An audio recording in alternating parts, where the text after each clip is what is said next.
your Lucas Oil race recap of how he won the first Moto today. Great start. Great start. Didn't run it in too wide. Almost did, but you see how Marchbanks and a few of the Faulkner and them up the inside came out quite nicely from that. Good battle here. Look at that scrub. And suddenly Jet Lawrence was making quick passes. Yeah, he really sliced through this pack quickly after sitting behind them for a few laps. Gets up the inside of Swall at the bottom of the hill, but he set that up from earlier. Faulkner, a bit of bad luck there with the lapper. Has to stay on the bike up, go the long way around. Great invitation there. And then another mistake for Faulkner. Surrenders up that third spot to Jeremy Martin.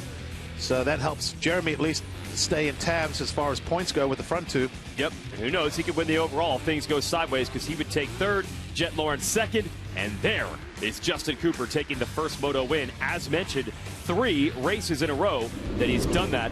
He crashed the overall away at Washougal, and Moto 2 just wasn't good enough last week at Unadilla to win the overall. Here's the guaranteed rate results. Porter 4th, that ties his best finish of the year. Swole 5th. Hunter Lawrence, you saw finish right behind him. Shout out actually Masterpool and Hampshire. I want to say they had lap times in the 49s as well. We wouldn't rank ourselves during the break. Yep. There's your top 20. And you can see by the smile on his face. And you can also see it here with our Lucas Oil race recap. There's the whole shot.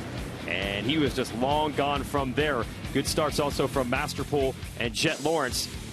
And then Masterpool here in third makes a mistake. Yeah, just doesn't quite get the front end settled into this turn, tucks it. Hunter has to go over him, almost goes down himself. Fortunately, keeps the bike running, ties up real quick. Yeah, and he would finish 9th. Impressive for the young privateer out of Texas. But here it was, Jeremy Martin pulled away from Lawrence and Cooper and everyone else and dominated this Moto. A lot better performance than he had in the first Moto, where it was fine. It was a third, but he really had it figured out in this one. And your guaranteed rate results from this second Moto. Cooper, a frustrating 4th after winning Moto 1. Austin Faulkner, by far the most consistent day of the year for him. Top 5 both Motos. Hampshire was 6th, winning that battle with Shimoda and Schwartz. Masterpool, as mentioned, was 9th. And Jarrett Fry, the Maryland native, finishes up in the top 10. Send it back to the podium. Here's your Lucas Oil race recap. Cooper Webb, the whole shot. ROCZEN makes quick work of Eli Tomac for second and goes after Webb. Yeah, just gets to that inside and just powers up that hill. Unbelievable. You see the late braking, the rear tire skidding up that hill so he doesn't overjump that crest, gets the pass done.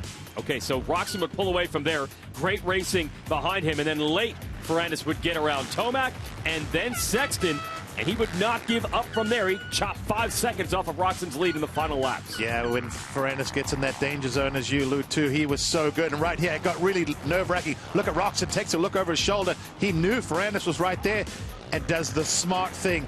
Keeps it really tight in this turn and takes the one opportunity that FERRANDIS had to get by away. Never left the door open, and ROCZEN holds on to win the Moto, and like he said, doesn't matter how much he wins by. Look at the frustration of FERRANDIS, who came so close there at the end, but couldn't get it. And that's just how badly he wanted that one. So we'll show it to you with our Lucas Oil race recap here from Budds Creek, Maryland.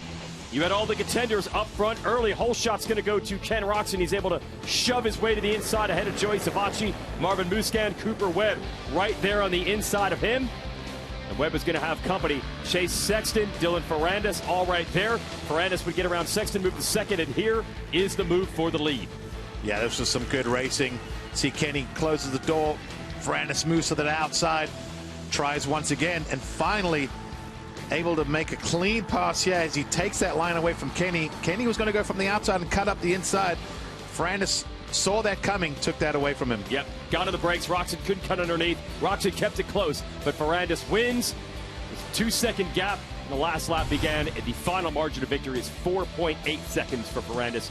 Pulled away when the white flag came out. Guaranteed rate results show ROCZEN and Tomac second and third. Sexton, Musquin in the top 5. Webb, Savacci, Craig, after that crash earlier today, recovers for 8th. Wilson and Anstey, top 10.